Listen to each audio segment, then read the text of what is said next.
Hi, my name's Joe, and welcome to the Atlantis series, where we're going to talk in depth about every detail that we can find regarding Atlantis from its beginnings to modern day. So let's get into it, shall we? If we're going to talk about Atlantis in a great detail, we have to start at the beginning, work our way up from the ground floor. So in this video, we're going to talk about the story, and there are a lot of varying descriptions of Atlantis, how advanced it was, what it was like, where it was, but in this video, throughout this series, we're going to talk about Plato's version of Atlantis, or Critias' version of Atlantis through Plato. So the story begins, Atlantis was this island nation larger than Asia Minor and ancient Libya combined. Here is a map of the world according to Herodotus at the time, and it's really just to give you an idea of the size of Libya and Asia Minor and how massive the island of Atlantis would have been in Plato's story. It was given to Poseidon by Zeus. Now, Poseidon fell in love with one of the inhabitants, Cleito, and she bore 5 sets of male twins.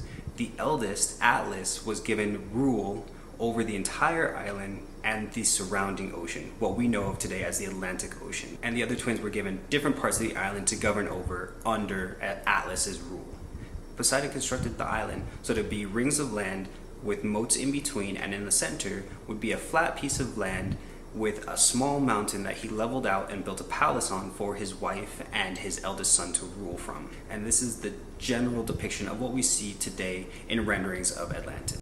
And this is an image that I pulled off of Reddit, but any Google search will give you a similar depiction of the island itself. Now, according to Critias, who was alive in the 400s BCE, the story of Atlantis takes place 9,000 years before he was alive.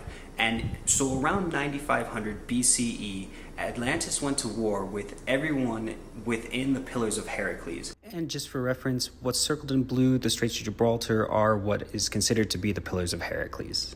That includes Egypt, the Tyrrhenians, the Greeks, and Atlantis was such a mighty naval power that no civilization within the Mediterranean at the time was able to withstand it. They enslaved the Egyptians and the Libyans and the Tyrrhenians, and so the Athenians created a coalition to fight off the Atlanteans. However, before the Atlanteans reached Greece, the coalition that the Athenians had created fell apart, and so the Athenians were left alone to fight off the Atlanteans. And they did. They were successful and sent the Atlanteans back home.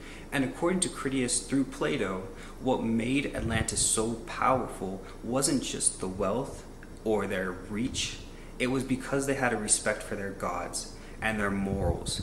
But after losing the war to Athens and returning home defeated, the Atlanteans began to lose that respect that they once had for Poseidon and for other minor gods. They began to drink excessively. They used their wealth.